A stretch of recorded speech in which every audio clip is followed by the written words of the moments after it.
कर्णिका और आप देख रहे हैं न्यूज लाइव। आईआईएमटी लाइफलाइन का स्थापना दिवस, सेवा को ही धर्म मानकर रोगियों का उपचार। आईआईएमटी लाइफलाइन अस्पताल के स्थापना दिवस की 10वीं वर्षगांठ को धूमधाम से मनाया गया। अस्पताल परिसर में साईं मंदिर के सामने हवन पूजन के साथ कार्यक्रम की शुरुआत की गई। कुलाधिपति योगेश मोहन जी गुप्ता ने आईआईएमटी लाइफलाइन के चिकित्सकों को संबोधित करते हुए मरीजों की सेवा को ही सबसे बड़ा धर्म मानने और इस व्यवसाय को सेवा कर्म मानकर आगे बढ़ने का आह्वान किया। चीफ एडमिन पीके शर्मा ने बताया कि लाइफलाइन अस्पताल मेरठ की लाइफलाइन बन चुका है।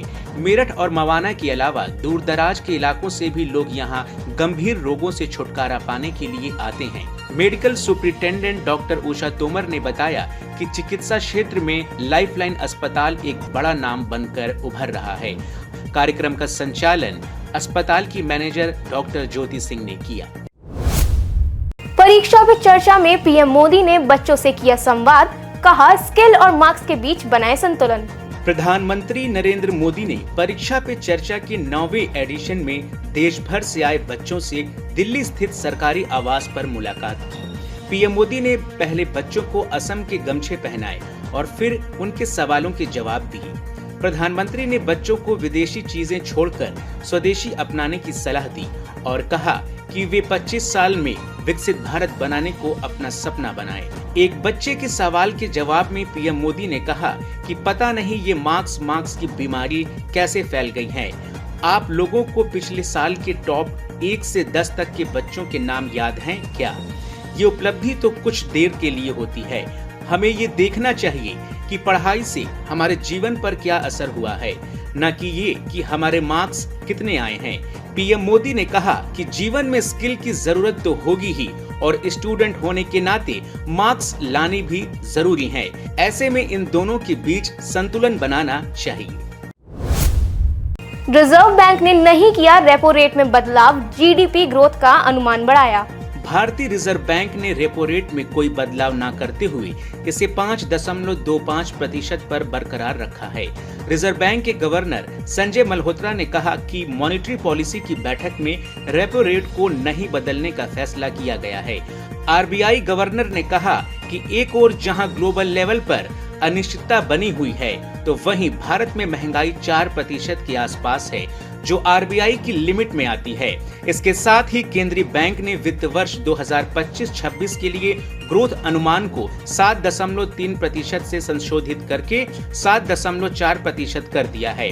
आरबीआई गवर्नर ने उम्मीद जताई कि आम बजट में घोषित कई उपाय विकास के लिए अनुकूल होंगे, जिससे सेवाओं की निर्यात में मजबूती बनी रहेगी। एक बार फिर बेनकाब हुआ पाकिस्तान, खैबर से सिंध तक जैश आतंकियों ने निकाली रैलियां। आतंकवाद को लेकर पाकिस्तान एक बार फिर बेनकाब हो गया है। आतंकी संगठन जैश ए मोहम्मद ने पुलिस सुरक्षा में खैबर पख्तूनख्वा से लेकर सिंध तक मोटरसाइकिल रैलियां निकाली। मीडिया रिपोर्ट्स के अनुसार खैबर पख्तूनख्वा के चारसद्दा जिले में जैश ए मोहम्मद के करीब 150 आतंकी मोटरसाइकिलों पर सवार होकर निकले। उनके हाथों में जैश के झंडे थे और भारत विरोधी नारे लगाए जा रहे थे। इस रैली में कुछ बच्चों को भी शामिल किया गया था। इसी तरह स्वाबी जिले के टोपी शहर में जैश की रैली निकाली गई, जहां आतंकियों को बिना किसी रोक टोक के आगे बढ़ने दिया गया। इसके बाद सिंध प्रांत के नवाबशाह शहर में जैश ए मोहम्मद की बड़ी मोटरसाइकिल रैली निकाली गई। विशेषज्ञों का कहना है कि नवाबशाह अब जैश के सक्रिय ठिकानों में से एक बनता जा रहा है।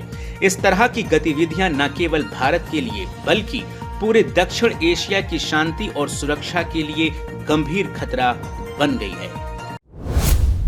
घरेलू शेयर बाजार में लोअर लेवल से हुई रिकवरी, सेंसेक्स और निफ्टी की फ्लैट चाल। रिजर्व बैंक की ओर से रेपो रेट में बदलाव नहीं होने के बाद शेयर बाजार में गिरावट देखी गई। इस दौरान सेंसेक्स 340 अंक टूटकर 83,000 के नीचे आ गया, जबकि निफ्टी 150 अंक गिरकर 25,500 के नीचे कारोबार करता नजर आया। इसके साथ ही बैंक निफ्टी में भी करीब 300 अंकों की गिरावट आई। आज ऑटो, बैंकिंग और रियल एस्टेट शेयरों में गिरावट का रुख रहा। हालांकि बाद में निचले लेवल से शेयर बाजार में रिकवरी हुई। इससे पूर्व वैश्विक बाजारों में बिकवाली के चलते भारतीय शेयर बाजार लाल निशान में खुला। शुरुआती कारोबार में सूचकांकों में ऑयल एवं गैस, निजी बैंक, एनर्जी और फाइनेंशियल सर्विसेज में खरीदारी का दौर रहा। सर्राफा बाजार में गिरावट का रुख जारी, सोने और चांदी के भाव में आई कमी। घरेलू सराफा बाजार में आज भी सोने चांदी की कीमतों में भारी गिरावट आई। कारोबारी सप्ताह के आखिरी दिन कमजोर ग्लोबल संकेतों के बीच सोने के दाम में करीब 2000 रुपए प्रति 10 ग्राम और चांदी का रेट करीब 11,000 रुपए प्रति किलोग्राम कम हो गया। आधिकारिक वेबसाइट iBazaarRates.com के अनुसार 999 शुद्धता के सोने का भाव 1,51,489 और 995 शुद्धता के सोने का रेट 1,50,882 रुपए प्रति 10 ग्राम दर्ज किया गया। इसके साथ ही 999 शुद्धता की चांदी की कीमत 2,41,184 रुपए प्रति किलोग्राम रिकॉर्ड की गई। फिल्म घूसखोर पंडित के डायरेक्टर और टीम के खिलाफ लखनऊ में एफआईआर दर्ज, फिल्म मेकर बोले सोशल मीडिया से हटा रहे प्रचार सामग्री। नेटफ्लिक्स की अपकमिंग फिल्म घूसखोर पंडित के टाइटल को लेकर उठे विवाद के बीच फिल्म मेकर नीरज पांडे ने कहा कि फिल्म से जुड़ा सारा मटेरियल सोशल मीडिया से हटाया जा रहा है। इसके बाद एक्टर मनोज बाजपेयी ने कहा कि मैं लोगों की भावनाओं और सरोकारों का सम्मान करता हूं और इन्हें बहुत गंभीरता से लेता हूं। इस बीच उत्तर प्रदेश के मुख्यमंत्री योगी आदित्यनाथ के निर्देश पर फिल्म घूसखोर पंडित के डायरेक्टर और टीम के खिलाफ लखनऊ के हजरतगंज पुलिस स्टेशन में एफआईआर दर्ज की गई है। वहीं बसपा सुप्रीमो मायावती ने सोशल मीडिया पोस्ट में कहा कि यह बड़े दुख की बात है कि पिछले कुछ समय से यूपी में ही नहीं बल्कि अब फिल्मों में भी पंडित को घुसपैठिया बताकर पूरे देश में अपमान किया जा रहा है। बहुजन समाज पार्टी इसकी कड़े शब्दों में निंदा करती है।